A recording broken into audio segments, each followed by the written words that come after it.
Yo, what is going on, you guys? It's Naso here, back with another video, and today I've got some combos to show you with the Megalith Drytrons. Just basically trying to show you why I'm choosing to play the Megaliths over like a normal build, and I'll show you some of the end boards that are quite powerful and quite unbreakable. So yeah, so let's just get straight into it. So first combo I'm going to show you starts off with Nova and Ben 10. Just one thing to note is if you have Nova and Ben 10, I usually always grab a Zeta, obviously depending on your hand. If you already have Zeta in hand, you wouldn't grab this. But if you don't have access to Ben 10, so if you don't have a prep or you don't have a Ben 10 in hand, I would almost always grab Alpha. But obviously in this situation we have Ben 10, so I'll be summoning a Zeta with the Nova. I'm then going to link off the Zeta for a Link Karibo, and then summon back the Zeta by attributing the Ben 10, which is going to grab us a Meteornus and a Manju. Going to normal summon the Manju, which is going to grab us a full, and then we're going to link the Zeta off for an Anima, for now the 2 darks, so we can go into Union Carrier. Then we use Union Carrier's effect to equip Dawn Knight to it, and then we'll activate Meteornus, getting rid of the Union Carrier to summon the full. Now we have Full's effect, and we have the Dawn Knight's effect. So Full is going to grab us the Ben 10 back, and the Dawn Knight is going to send a Gamma to grave, because we need the extra bodies on field. Because at the moment we don't have any Drytrons or any machines on field to ritual summon, and we need that. So then we're going to activate the full effect, attributing the Ben 10 to special summon a Megalith Ophiol, which is going to grab a Bethel, and Ben 10's effect is going to grab us another Ben 10.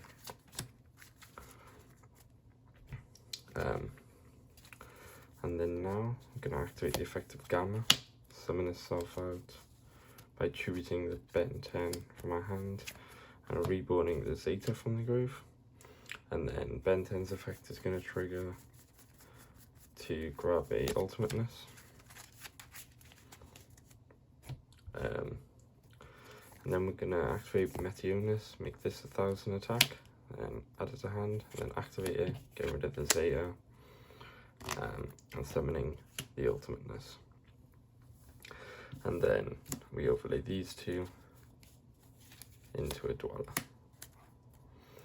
So this is the end board. So basically you'll have 3 other cards in hand as well, to use with Ultimateness, so like Light Fairies, anything like that.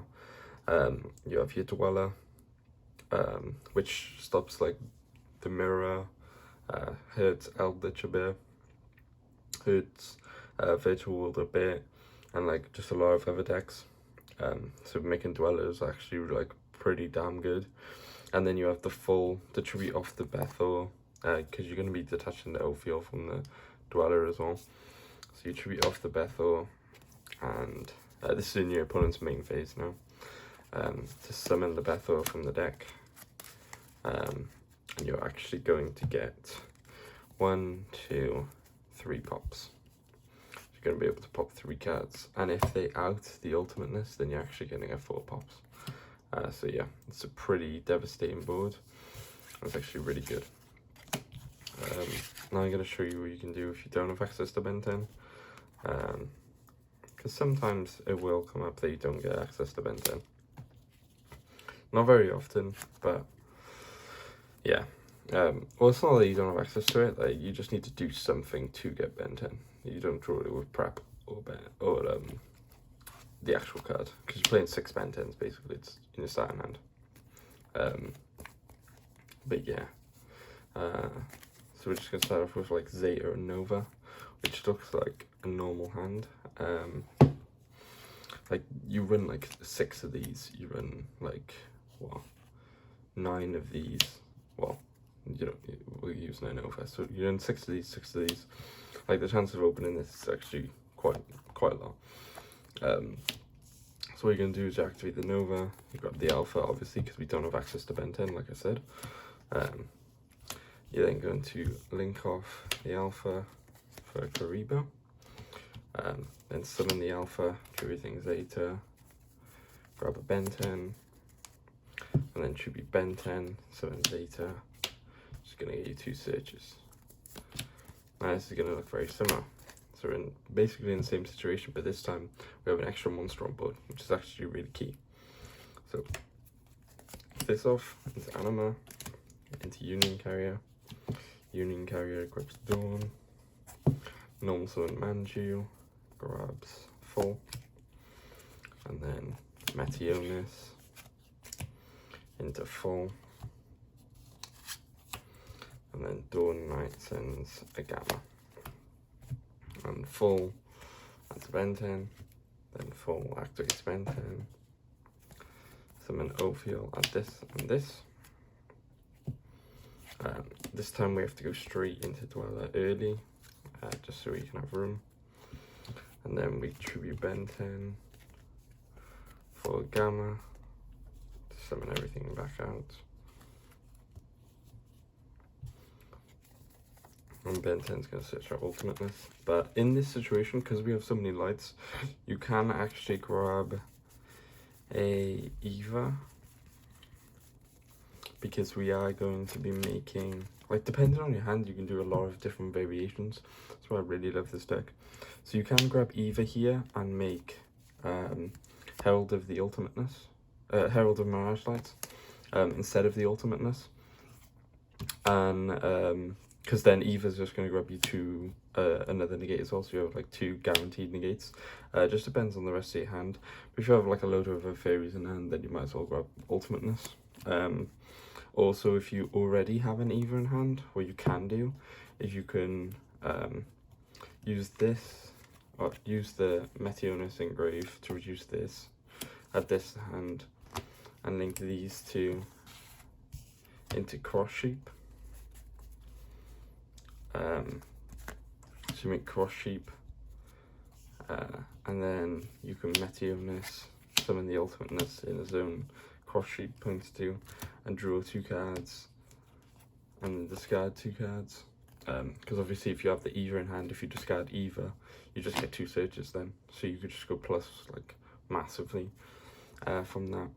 But if you don't have that, then I'd probably recommend just going into a Mirage Lights. Just because now they have 2 monsters that they kind of have to out. Yeah, so like a virtual world player will probably like try and negate one of them, and obviously there's no point in doing that because one just the other thing as well. So probably end up trying to negate Ultimateness, which you can just negate with this. So like they have to discard like multiple cards with droplets to like negate everything on board. And then obviously you have your Beth or your standard. You'll be activating this in standby phase because you're not fearing Gamma with these 2 up on board. So then you obviously just Full, get rid of Betho, summon Betho in your opponent's turn, and you get 1, 2, 3 pops again. So basically what the Megalith engine just allows you to do is end with like an interruption on their main phase to pop a load of cards. Against virtual world, like removing names off the field is so important. So like Betho is like really strong, and also it allows you to end with a Dweller as well, which is good in the mirror, which is good against a virtual world, so they can use the spell to search or summon back an iron.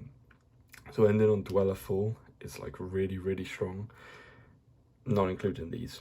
It also means that your deck doesn't lose the droplets, because what people are starting to do now is just main deck droplets, just because the quote-unquote like best Drytron boards just end in a vanities with like loads of cards in hand, so they just droplets the vanities and then just play through it. But with this board, you're ending on like 4 troublesome monsters, so if they want to droplets you to negate everything, like they have to discard like 3 cards, because this is already going to activate anyway, unless they chain it to a Bistrella. But at that point they discard 4 cards, they've got 1 card left in hand. Like it's just not realistic really. So yeah, that is the Megalith combos. I hope you guys enjoyed the video. I hope you guys saw like the power of the deck, and maybe this gives better explanation to why I'm playing the Megalith cards, because I know some people are not playing the Megalith engine. But I think going first and going second, being able to summon Betho and get multiple pops when you go in second to just like remove a load of back row, it's just so powerful. Like against Eldritch and anything back row related, Betho is just really good. And even like blowing up boards, Betho's really good at, like it'll only be 1 negate against a monster board, whereas a trap, like even if they have like punishment and like other stuff, as long as they don't have like strikes or anything, like this is just blowing up all their back row, and they can either take it with them or like do nothing. So yeah, Betho just a really strong card, and being able to ritual summon in your opponent's turn to summon this guy out is just so dumb. But yeah, so I hope you guys enjoyed the video. I hope you guys maybe consider playing the Megalith engine in your decks, and I do want to try and find room for some hand traps, just to allow this deck to go second a bit more. But at the moment I'm really liking it, even going second, because orange like really helps you like stop your opponent's combos. So yeah, hope you guys enjoyed, and I'll catch you guys in the next video.